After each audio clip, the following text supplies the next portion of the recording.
census once every 10 years. Let's not waste this opportunity.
And comes in a questionnaire that counts everyone who lives at your address on April 1st.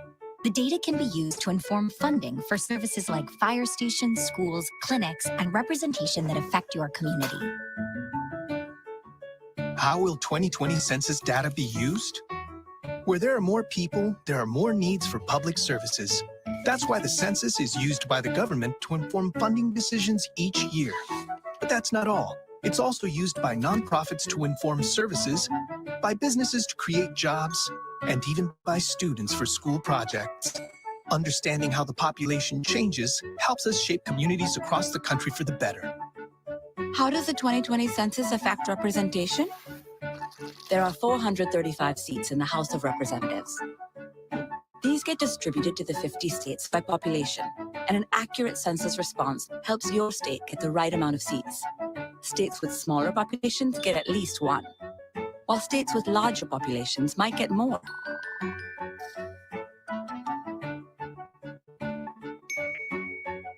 How do I take the 2020 census? In March 2020, every address in the country will receive an invitation to complete a simple questionnaire, and there are 3 ways to respond. Number 1, do it online. Number 2, call by phone. Number 3, send it by mail. For those who don't respond, a census taker from your community will follow up and assist you. Is my 2020 census data safe?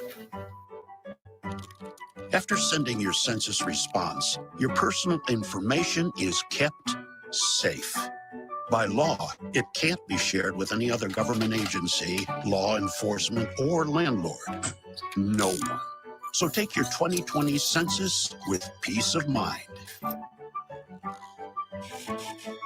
Shape your future. Start here. Visit 2020census.gov.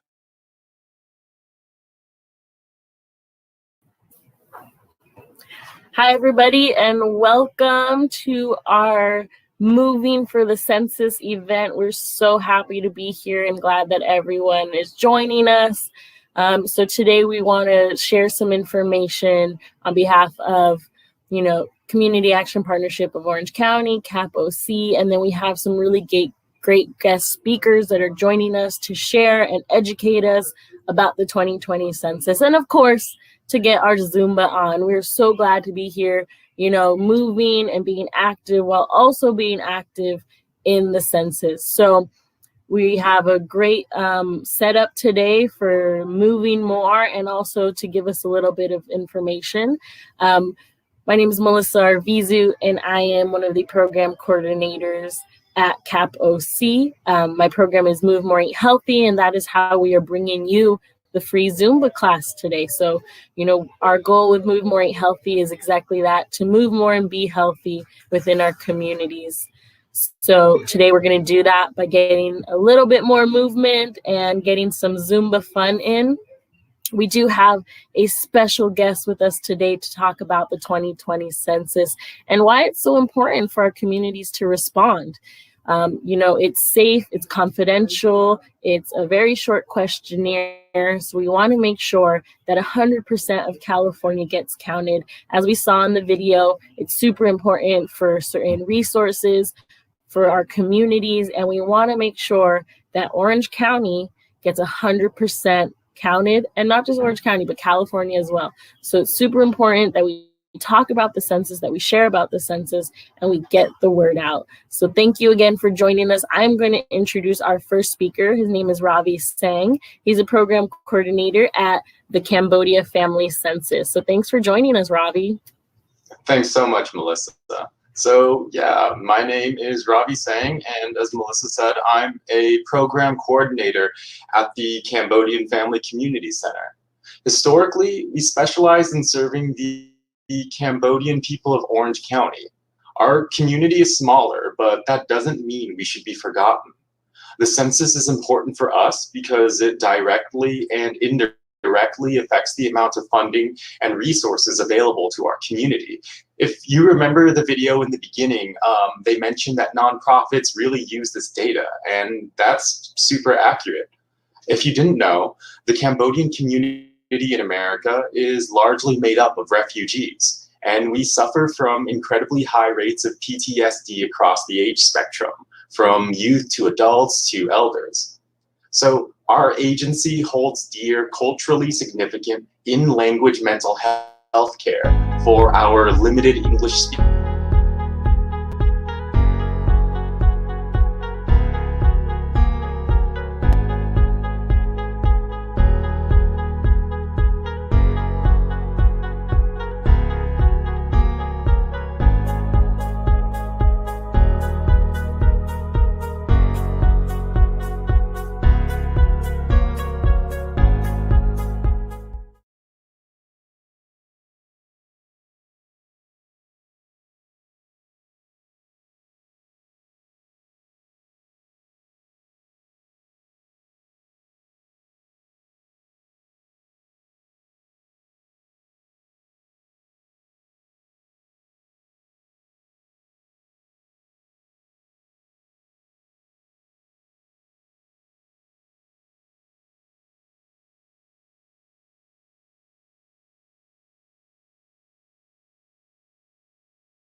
My name is Andrew Fahmy. I work for the Multi-Ethnic Collaborative of Community Agencies, also known as MECA. We work to eliminate racial disparities here in Orange County, and I'd like to talk to you about question number 3 of the 2020 census. This question specifically asks about the type of housing people live in. Asking this question helps collect information about renting and rates of home ownership. This data is also useful for gauging residential segregation and housing discrimination. Housing and home ownership programs run by the federal government and nonprofits like MECA also use census-derived data to determine community needs. We use Census Bureau data every day to determine where we should focus our program and advocacy efforts, and that's why it's important to have a complete and accurate count. Thank you.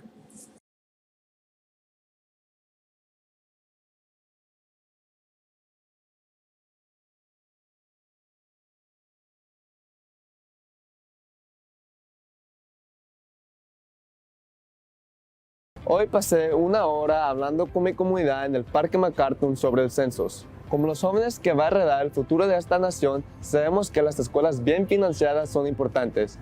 Se trata de mí y de ti, por eso contamos contigo.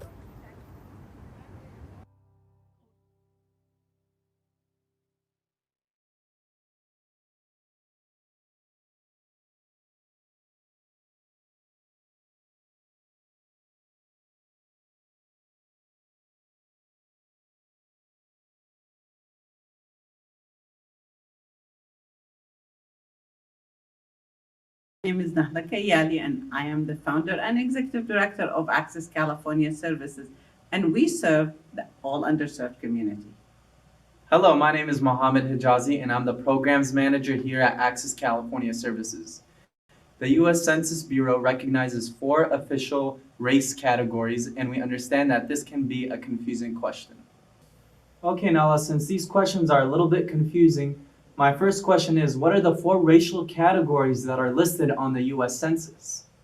The 4 racial categories are white, black, American Indian, Alaskan Native, Asian, or Pacific Islander. But Mohammed, I have more questions. Can I be Latino and consider myself a particular race? Absolutely. Each race has the option to specify more detail. For example, a person can mark Dominican as their Hispanic origin and Black as their race. Okay, thank you. Can I identify myself with many races?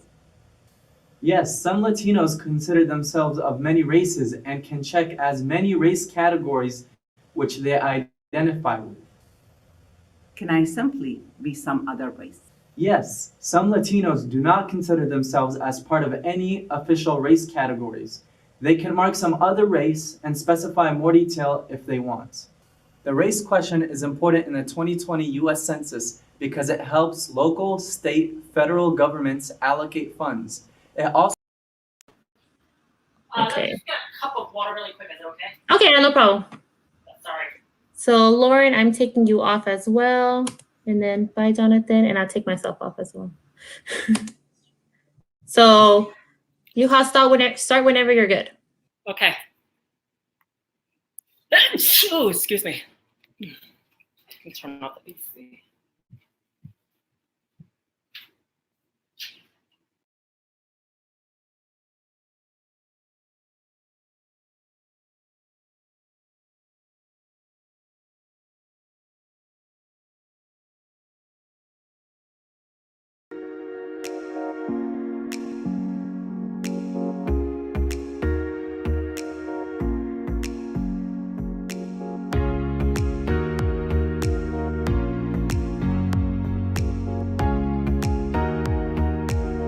Hi everyone, my name is Nomi B. You might know me as your former Miss Gay Pride Long Beach 2018 and Latinx drag performer of Southern California. I've got Yuha Hamasaki with me from RuPaul's Drag Race. Hey everyone, it's me, Yufa Hamasaki, and you probably know me from RuPaul's Drag Race Season 10 and your local drag queen extraordinaire. I have joined forces with Community Action Partnership of Orange County as well as the LGBTQ Center OC. The description of the LGBTQ Center OC is: The LGBTQ Center of OC advocates for individual rights and represents the policy and legislative interests of Orange County's LGBTQ community. Then the one for CAP OC is since 1965. Community Action Partnership of Orange County has worked to enhance the quality of life in Orange County of eliminating and preventing the causes and effects of poverty, to bring awareness about an issue that affects all of us here in the 2020 census. But first, what is the 2020 census? Who's got an answer for me? Hi, Yuha. So the census is a population count of everyone living in the U.S. that occurs every 10 years. And since it's 2020, it's time again. So now more than ever, it is important for everyone to be counted in the 2020 census. Especially with everything going on now, yeah, we definitely need to be counted. Totally. But why is the 2020 census so important for the LGBTQ plus community? And is there anything that we should be aware of? Thank you, Nomi B. Yes, very good question. It's an exciting and important time for the LGBT community. For the first time in census history, we'll have the opportunity to identify a relationship as same-sex in our responses. So as you can imagine, we really want to empower our LGBT community to fill out the 2020 census. This is definitely a game changer for us, and we must rise to the occasion. And granted, there are still long ways to go to make sure that everyone in our community is represented and accounted for. And we'll continue to make sure that more inclusive changes are made in the U.S. Census. But for now, let's all rise, let's all make our voices heard, and let's get counted. Let's queer this census. That's correct, Jackie. And remember, when we show up to be counted, we are demonstrating an opportunity that we can show up in a space that may have not been created for us. Amen. Let's take over. I love that. I agree more than ever that it is important that we make sure that everyone is counted for and represented, especially in something as beneficial as the census. How can we make sure that we queer the census? Well, Yuha, we have to make sure we're represented. Our community has a history throughout the census of being undercounted. And honestly, we don't want that anymore. We want to make sure that we're all counted, we're all represented, we have access to the same services and funding that other individuals have just by completing the census. It's so important right now, especially during these times, that contribute somehow, we fill the census. We go ahead and complete it. Yeah, so we know that although the census does not explicitly ask about gender identity or sexual orientation, LGBTQ plus people exist within all different populations that are undercounted and underserved. We welcome you to self-identify. It is important for you and me to be counted in the 2020 census to ensure that our communities have fair access to democracy and social services funding.